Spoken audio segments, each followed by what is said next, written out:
Hello and welcome to Solutions from Ukraine podcast made by Rubryka, an independent Ukrainian solutions media. Here we like to talk about problems and challenges, but more importantly, the solutions that address them. My name is Oleksandra Voronina. I'm a journalist and editor at Rubryka and your host today. I'm very pleased to welcome Joanna Mosiej to the studio. Joanna is a journalist, media expert, and editor-in-chief of Sestry.eu, Polish-Ukrainian media, and cross-border newsroom that made its mission to build trust, dialogue, and partnership between Poland and Ukraine.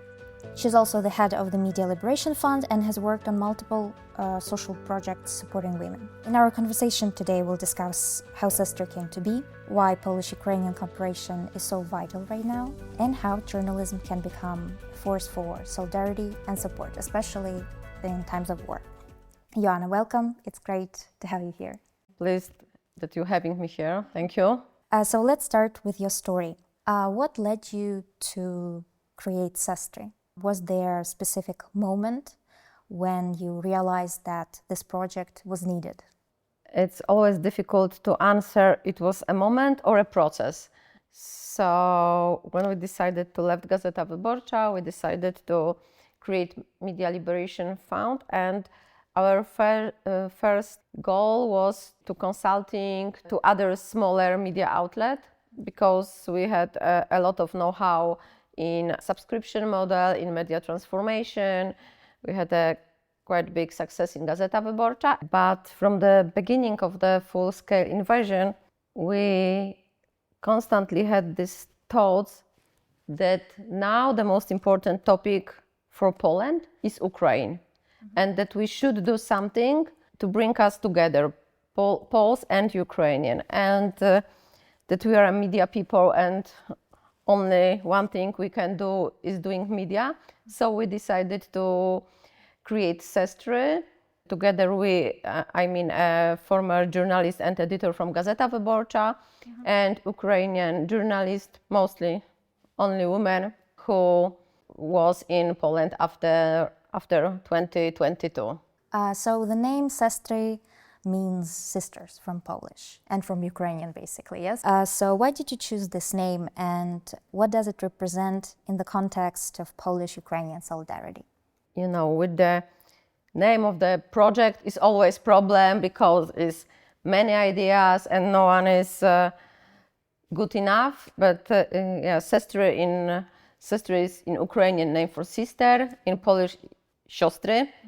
Maybe the last dot was that it's very often called like brother in arms, and we wanted to emphasize that you are sister in arms, and of course not this literally meaning, but that we do something together, something what is meaningful for our both society. Yeah.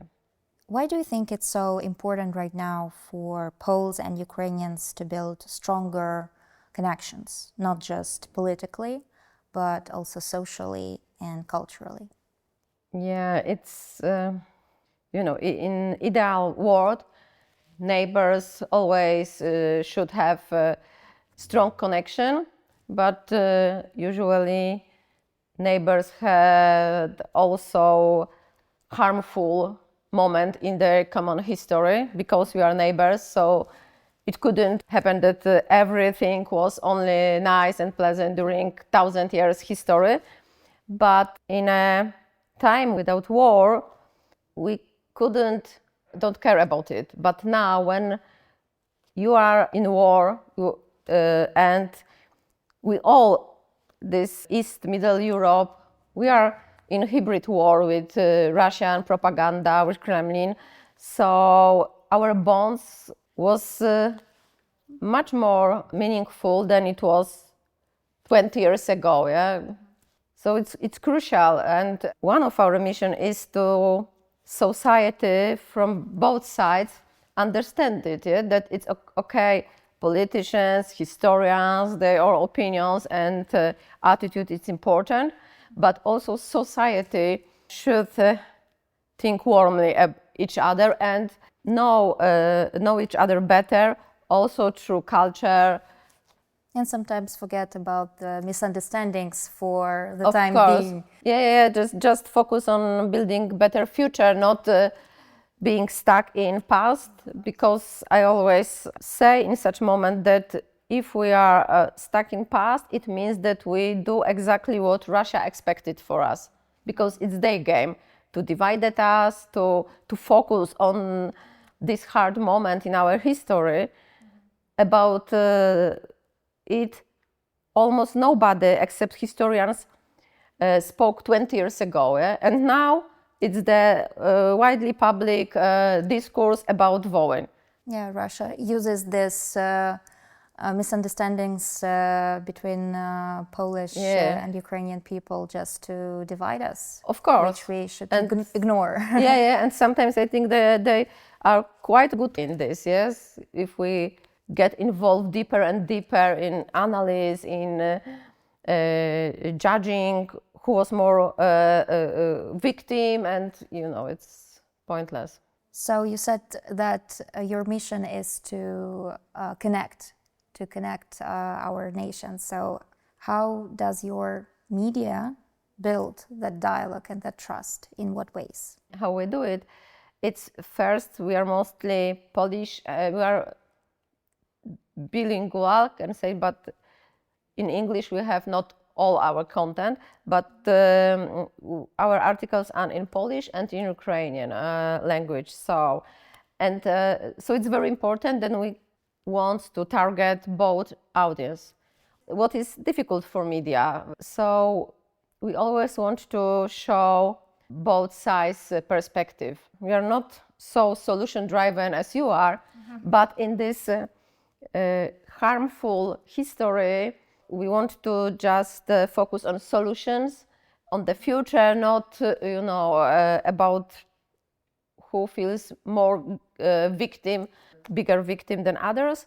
But we have also prejudice, discrimination, how we see each other in modern history. We don't have to dig into what happened 8 years ago. So we wanted to, for example, show for Polish society, Ukrainian women, mostly women in Poland. The perspective of Ukrainian. Yes, the perspective, but because, the first thought before full-scale invasion in Polish heads, when they thought about Ukrainians in Poland, it was the cheap labor. So for sure they are a housekeeper or a babysitter for our kids and so on. And what drives me crazy. And for me, it's very important to show that in Poland we have whole structure of society.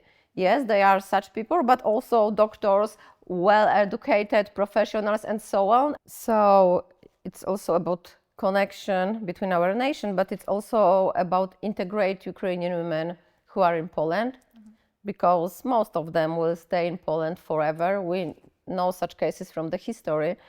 Okay, so your work focuses on women. So Sestry has a clear feminist perspective. So what do you think, what role do women play in this dialogue, in peace building and cross-border communication? Yes, I think especially Ukrainian women in Poland, they are much more responsible for this dialogue than other part of Ukrainian society. And it's a moment, and it's always been in the history, that women gaining more influence because they are only one representative for whole country. And we want to emphasize this voice because I think that women's voices are usually in public discourse underrepresented. Yeah? So, do you see any kind of impact? Do you see if the Ukrainian women's and Polish women's voices are heard? Yes, for me personally, it's very important that when I see that we are recognizable, because for being really new media, it's a newborn, almost 1.5 years, and we have a lot of collaboration. From example, from Polish side, a big media outlet, and they republish our text. So their voices have millions page views on their websites. So You have the reach. yes, I think it's impactful. Poland has been one of the most adamant supporters of Ukraine during the full-scale war. Do you feel if Sestry helps sustain that long-term support and solidarity from the Polish people for Ukraine? It's also our mission. It's normal that after such uprisal, later it's coming this war fatigue and so on, and people forget because everyday life and so on and so on. And also one of the main aim is to not allow Polish people to forget. And we can see that part of our engaged community are that Polish people who still help, who still are engaged in helping Ukraine. And I hope that we are writing about it and remind people that it influence others also, more and more cycle, because it's in our, also for us it's very important not to forget about it, and not to stop helping. So Sestry is reminding the Polish people yes, on a daily basis. Yeah. Great. How can listeners support your work? Yeah, Both in Ukraine and Poland or internationally? Yeah, that's it will be nothing new if I say that all media now needs the money, just the money to survive. But we also appreciate that people will just read our articles and share with others and become our advocate. So it's also very important for media develop because without audience will not exist. So we appreciate each reader. So if you could send one message to both Ukrainian and Polish women, or even women internationally listening to this podcast, what would it be? As you could see, I have a problem with answer with one sentence. So about one message for everyone, it's not lost hope. Mm-hmm. It was said also this morning that Georgian people is almost losing their hope, and for me it's important that we, and especially Ukrainian people who fight bravely, don't lose hope, because sometimes it's only one thing which stay with us. It's hope that future will be better. And that's it. Great, thank you. Thank you so much for coming. Thank you for having me here. Thank you for listening to Solutions from Ukraine, podcast from Rubryka. If you believe in the power of solution journalism and want to support stories that show how people are making change, even in the face of war, please consider supporting us on Patreon. Your support helps us continue telling these stories in Ukraine and beyond. Until next time, take care and stay strong.